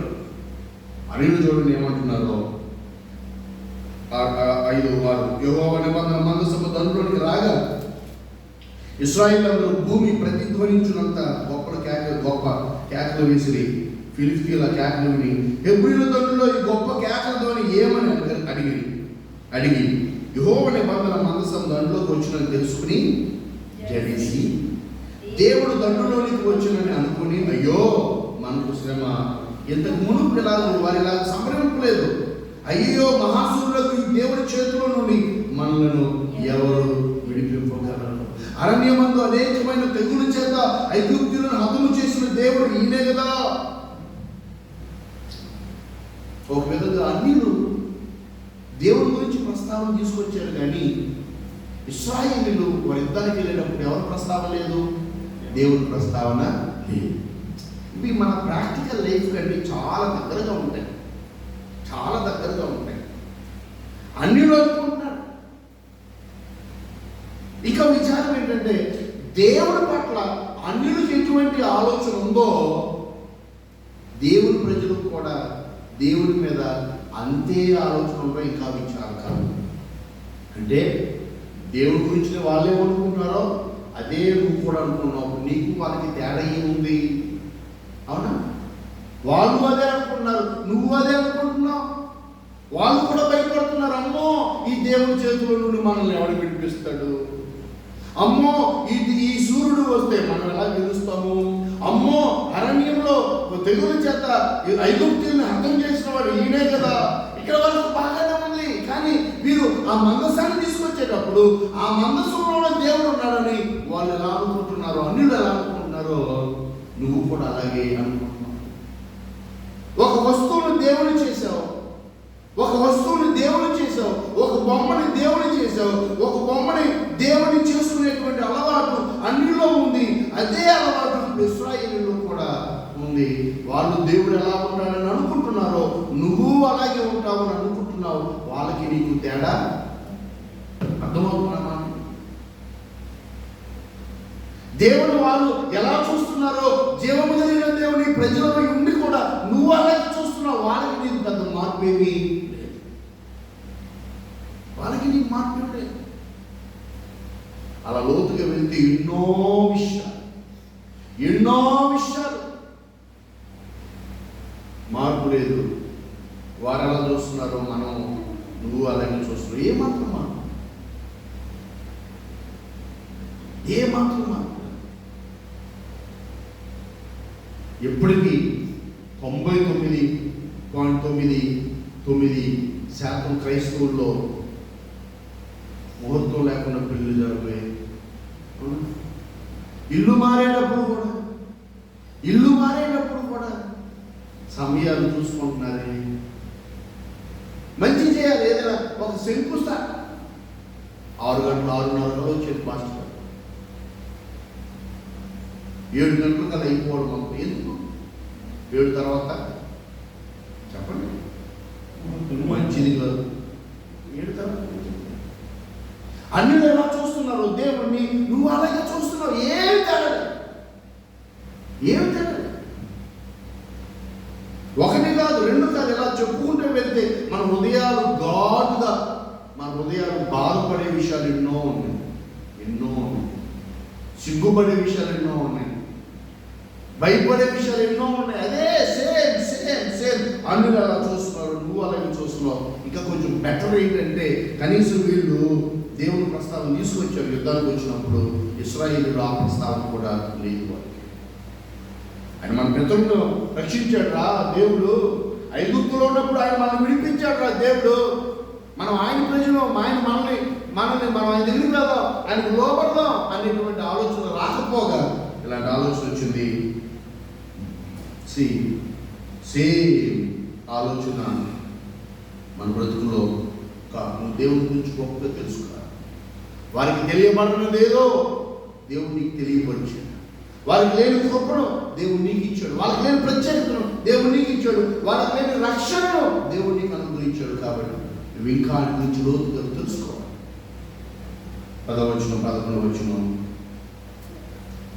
ఈ మందసాన్ని తీసుకువెళ్ళిన ఏమైపోయారు వాళ్ళు? Great loss. అప్పుడు 4,000 మంది చనిపోతే ఇప్పుడు చూడండి 10వ వచనం చూడండి, పదాలు వినండి. ఫిలిష్తీయులు యుద్ధము చేయగా ఇశ్రాయేలీయులు ఓడిపోయి అందరూ తమ డేరాలకు ఎలా వచ్చారంట? పరిగెత్తి వచ్చారంట. అంటే ప్రాణాలు కాపాడుకుని గుప్పెట్లో పెట్టుకుని పరిగెత్తి. కొన్ని గ్రామాల్లో కొన్ని ఊళ్ళో లగెత్తారంట. ప్రాణాలు గుప్పెట్లో పెట్టుకుని పరిగెత్తారు. శత్రుల దగ్గర పరిగెత్తుకుని వచ్చింది. అప్పుడు అత్యధికమైన వధ జరిగిన ఇశ్రాయేలీయుల్లో 30,000 కాల్వలను కూలిన మనుషులు 30,000. నలుగురు చచ్చిపోయి 4,000 మంది చచ్చిపోతేనే నువ్వు అంత బాధపడ్డావు. ఈరోజు 30,000 మంది చచ్చిపోయారు. యోధులు, వీరులు, యుద్ధ వీరులు చచ్చిపోయారు 30,000 మంది. అదొక నష్టమైతే మందసము వారు తీసుకెళ్ళిపోయారు. ఏ మందసం అయితే దేవుని సన్నిధి అనుకున్నావో, ఏ మందసములో ఉంటే నాకు విజయం అనుకున్నావో, దేవుని సహాయం లేకుండా, దేవుని మీద ఆధారపడకుండా మందసము నమ్ముకుంటే చాలని అనుకున్నావో, దేవుడి మాటలు వినకుండా బైబిల్ ఉంటే చాలనుకున్నావు, దేవుడి మాటలు మనసులో లేకుండా బైబిల్ చేతిలో ఉంటే చాలని ఎట్లా అనుకున్నావో, అలాగే వాళ్ళు అనుకుని మొదటి నష్టం కంటే లాభపడ్డా నష్టపడ్డారా? 7-8 ఎత్తు, 7-8 రెట్లు ఎత్తు ఎక్కువ. అప్పుడు 4,000 మంది, ఇప్పుడు 30,000 మంది. ఇదంతా ఈ సైన్యం చనిపోవడం ఒక ఎత్తు, యెహోవా మందసాన్ని శత్రువులు తీసుకెళ్ళిపోవడం ఇంకొక ఎత్తు. ఎన్నో విషయాలు చెప్పుకుంటూ వెళ్తే ఈ ఆగదు. ఇందులో నేను ముగింపు వచ్చాను. ఈ మాట ఆఖరి మాట గుర్తుంచు. దేవుడు తాను అప్పగించుకోకపోతే ఆ మందసాన్ని ఎవడో పట్టుకోలేదు. ఇశ్రాయేలులోని లేవీయుడు కానుందున మందసాన్ని తీసుకువెళ్తున్నప్పుడు ఒక కొత్త ఎడ్ల బండి మీద మందసాన్ని తీసుకువెళ్తుంటే ఒక గొయ్యి చక్రం ఒక గొయ్యిలో పడితే ఆ మందసం ఇట్లా వెళ్ళేటువంటి చక్రం బండి ఒరిగింది. ఒరగడం వలన ఇలాంటి మందసం ఏమైపోయిందో తెలుసా? అది పడిపోతుంటే ఒక ఆయన పరిగెత్తుకుంటూ వెళ్ళిపోయి ఆ మందసానికి సపోర్ట్ ఇచ్చాడు పాపం, పడిపోకుండా ఉండాలని. అంతే, వాడు అక్కడే చచ్చిపోయాడు. వాడు లేవీయుడు కాదు, లేవీయులే ఆ పరిచర్య చేయాలి వాస్తవమే, కానీ ఇశ్రాయేలుడే కదా, ఇశ్రాయేలుడే అయినా చచ్చిపోయాడు. అలాంటిది ఫిలిష్తీయులు అన్యులు మందసాన్ని తీసుకువెళ్ళిపోయి వారి దేవతలు ముందు పెట్టారు. దేవుడు ఆ మందసాన్ని అప్పగించుకోకపోతే ఎవడు ఆ మందసాన్ని నిజమే. మందసం దేవుడి సన్నిధి, మందసంలో దేవుడి శక్తి, దేవుడి ప్రభావం ఉంది. అందుకని ఆఖరి అధ్యాయాల్లో ఏలి కానీ ఏలి కుమార్తె ఏలి కోడలు కానీ ఏలి కోడలో ప్రసవం అయిపోయి ఆ వేదన ఆ యుద్ధం జరుగుతుంటే ఒకడు పరిగెత్తుకుంటూ వచ్చి అయ్యా అయ్యా ఏలియరు అని కూర్చుని ఉన్నాడు. పెద్ద స్థూలకాయ లావుగా ఉన్నాడు, కూర్చున్నాడు, కళ్ళు కనబట్టలేదు, చెవులు కనబట్టలేదు, కూర్చున్నాడు. టెన్షన్. ఇది మందసాన్ని తీసుకువెళ్ళారు యుద్ధంలోకి. ఏం జరుగుతుందో టెన్షన్. పరిగెత్తుకుంటూ ఒకడు వచ్చాడు. ఇప్పటికే 3వ అధ్యాయంలో దేవుడు తన తీర్పునిచ్చేసాడు. నీళ్ళు సిద్ధపడుతున్నాడు. 3వ అధ్యాయంలో దేవుడు ఖచ్చితంగా మాట్లాడాడు సమయం ద్వారా. 4వ అధ్యాయంలో ఎదురు చూస్తున్నాడు, ఏం జరిగింది అని. పరిగెత్తుకుంటూ వచ్చాడు ఒక ఆయన. అయ్యారు మందసం ఏమైంది? మందసం తీసుకెళ్ళిపోయారు. ఆ మాట పూర్తి అవ్వకుండానే 4వ అధ్యాయం చదువుతుంటే ఆ మాట మనకి కనబడుతుంది. చూడండి 16వ వచనం. ఇద్దరు ఆ మనుషుడు యుద్ధంలో నుండి వచ్చిన వారు నేను యుద్ధంలో నుండి పరిగెత్తి వచ్చిందని ఏలితో అనగా అతడు నాయనా అక్కడ ఏం జరిగిందని అడిగాను. అందుకు అతడు ఇశ్రాయేలీయులు ఫిలిష్తీయుల ముందర నిలవలేకపోయి పారిపోయి. ఇశ్రాయేలీయులు ఫిలిష్తీయుల ముందర నిలవలేక పారిపోయి. జనులు అనేకులు హతులైన. ఇక్కడ వరకు బాగానే ఉంది. హోఫ్ని ఫినెహాసు అని ఇద్దరు కుమారులు మృతులైరి. ఇక్కడ వరకు బాగానే ఉంది, వినగలిగాడు. మరియు దేవుని మందసము పట్టబడిను అని చెప్పాను. ఇక్కడ నుండి 18వ వచనం. దేవుని మందసము అన్న మాట అతడు పలకగానే ఏలి ద్వారము దగ్గరనున్న పీఠము మీద వెనుకకు పడి మెడ విరిగి చనిపోయాడు. ప్రభావం బహుశా ఇశ్రాయేలు ఓటమి ఏలికి సమస్య కాలేదు, ఇబ్బంది అనిపించింది. ఇశ్రాయేలు పారిపోయి రావడం ఏలికి పెద్ద ఏం బాధ అనిపించలేదు. ఏలి కుమారుడు చనిపోవడం కూడా బహుశా ఏలికి ఏమనిపించలేదు. కానీ దేవుడు మందసం పట్టబడింది అనేసరికి ఇంకా తట్టుకోలేకపోయాడు. 90 ఏళ్ల వయసు జరిగిన మాట. ఏమండి? 98 ఏళ్ల వయసు, 98 సంవత్సరాల వయసు. అంతే, వెనక పడిపోయాడు, మెడ తిరిగి. ఆ మాట కొంతకాలం అప్పటికే తన కోడలు గర్భవతి, డెలివరీ అవ్వడానికి చాలా సిద్ధంగా ఉంది. ఆ టైంలో చూడండి, 19వ వచనం. ఏలి కోడలు ఫినెహాసు భార్య అప్పటికి గర్భము కలిగి కనుప్రొద్దులై ఉండగా దేవుని యొక్క మందసము పట్టబడినని తన మామయ్య తన పెనిమిటి చనిపోయేది అని ఆమె విని నొప్పులు తగిలి మోకాళ్ళ మీద కుంగి అన్బేరబుల్ కండిషన్, అంటే అబ్నార్మల్ కండిషన్. ఎలా కుమారుని కనాలి? లేదు, ఆమె తట్టుకోలేకపోయింది, ఆమె భరించలేకపోయింది. ఆ వార్త ఆమెను ప్రశాంతమైనటువంటి ప్రసవాన్ని పొందనివ్వకుండా చేసింది. అందుకే మోకాళ్ళ మీద మోకరించేసి మోకాళ్ళ మీద పడిపోయాడు. ఆ మోకరించి ఉండగానే కుమారుడు పుట్టాడు. ఆమెకు అర్థమైపోయింది.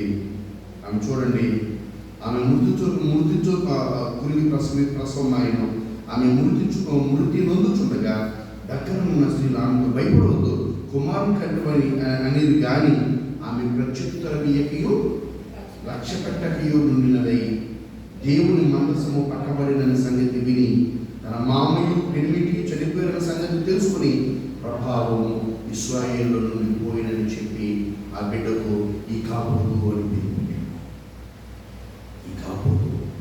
ఈ కాబోదు అన్న మాటకు అర్థము ప్రభావము వెళ్ళిపోయింది, ప్రభావము వెళ్ళిపోయింది, ప్రభావము చెరపట్టబడిపోయింది, ప్రభావం వెళ్ళిపోయింది. సరే, కుమారుని కన్నా ఆనందం లేదా? కుమారుడా కూతుర కాదు నాకు కావాల్సింది ఇక్కడ, నా కూతురు పుట్టిందా కొడుకు పుట్టిందా కాదు నాకు కావాల్సింది ఇక్కడ. దేవుని మందసం ఏమైంది? దేవుని ప్రభావం ఇశ్రాయేలు నుంచి వెళ్ళిపోయిందే. ఒకటే బాధ. ఈరోజు ఏంటి బాధ? దేవుని నుంచి వరి ఏమి చూడు, ఎంత గొప్పవాడు. తన కుమారుడు వాళ్ళ గురించి వద్దు, ముందు అది కాదు, ఇశ్రాయేలు వాటిని అది కాదు, అసలైన విషయం చెప్పు. మందసం ఏమైంది? మందసం పట్టబడిపోరా అయింది. నీ కుమారుడు పుట్టాడమ్మా, నువ్వు ఇంత అభిమానులుగా ఇంత ఇబ్బంది పడుతూ ఉండొద్దు, నువ్వు భయపడద్దు. నీ గర్భం నువ్వు డెలివరీ ఎలా అవుతుందో భయపడద్దు. నాకు దాని గురించి కాదు వరి. నా కొడుకు పుడతాడా, కూతురు పుట్టిందా, ఆరోగ్యంగా పుడతారా, చచ్చినవాడు పుడతాడా, అది కాదు నాకు కావాల్సింది. ప్రభావం ఇశ్రాయేలు నుంచి వెళ్ళిపోయింది, అది నా వరి.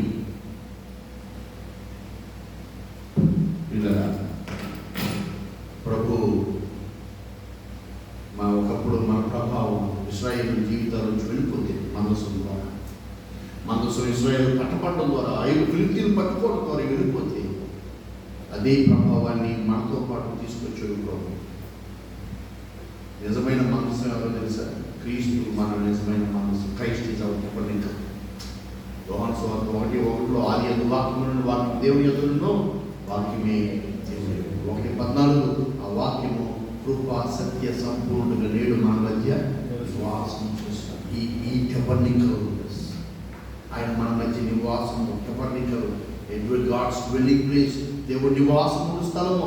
ఆయనే మన మధ్య నివాసం ఉండటానికి టెబర్నకల్గా ఉన్నాడు. క్రీస్తే మన నిజమైన టెబర్నకల్. ఆ పాత నిబంధనలో ఆ మందసము పట్టబడాలి అని అంటే దేవుని అనుమతి ఉండాలి.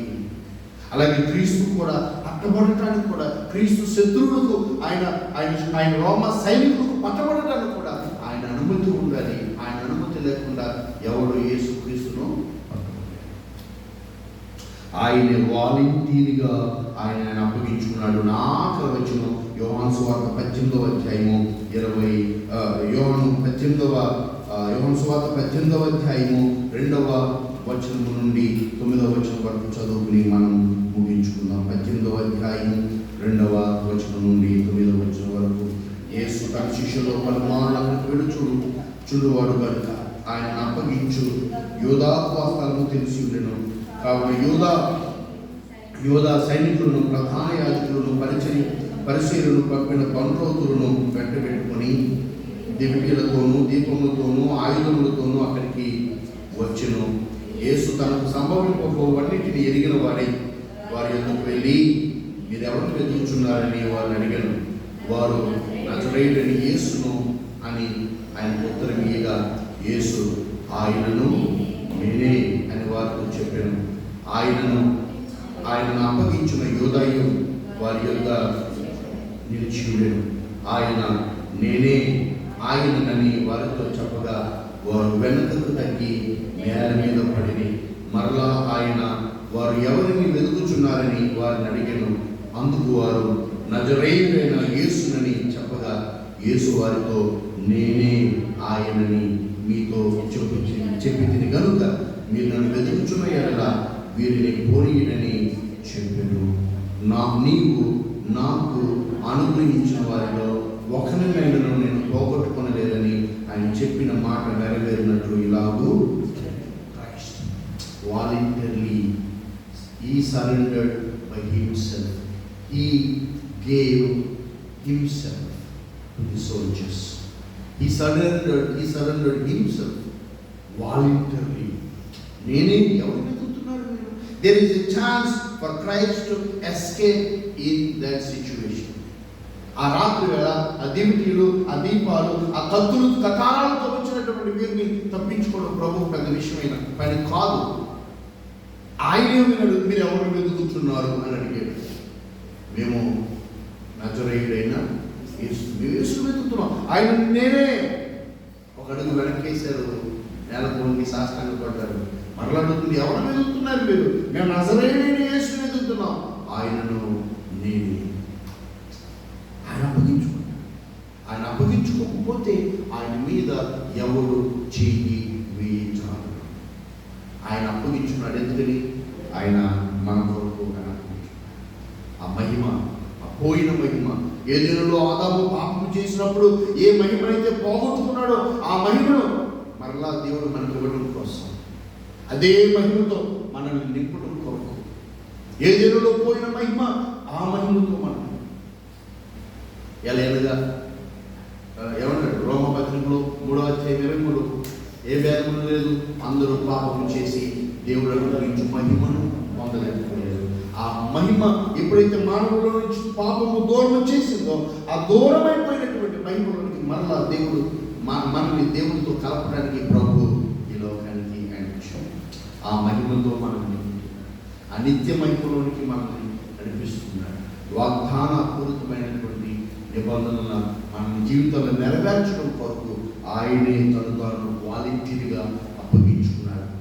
ఈ నిబంధన మందసము ఆయన అనుమతి లేకుండా ఎలా అప్పగింపబడలేదో, అలాగే ఆయన అనుమతి లేకుండా ఈ సైనికుడు, ఈ రోమియుడు, ఈ వ్యక్తి, ఈ నాయకుడు కూడా ఆయన మీద చెయ్యి వేయజాలడు. ఆయన అంగీకరించుకున్నాడు, ఆయన అప్పగించుకున్నాడు. అది నీ కోసం, నా కోసం కనుక అటువంటి ప్రభు వైపు మనం చూద్దాము, అటువంటి ప్రభువుని మహిమపడతాము. ఆయన స్వచ్ఛందంగా తన ప్రాణాన్ని అర్పించినటువంటి గొప్ప మహనీయుడు, మన గొప్ప రాజు, మన గొప్ప రక్షకుడు. ఆయనకే నిత్య మహిమ, ఘనత, ప్రభావాలు కలుగును గాక. తల వంచని ప్రార్థన చేసుకుందాము. తల వంచని ప్రార్థన చేసుకుందాం.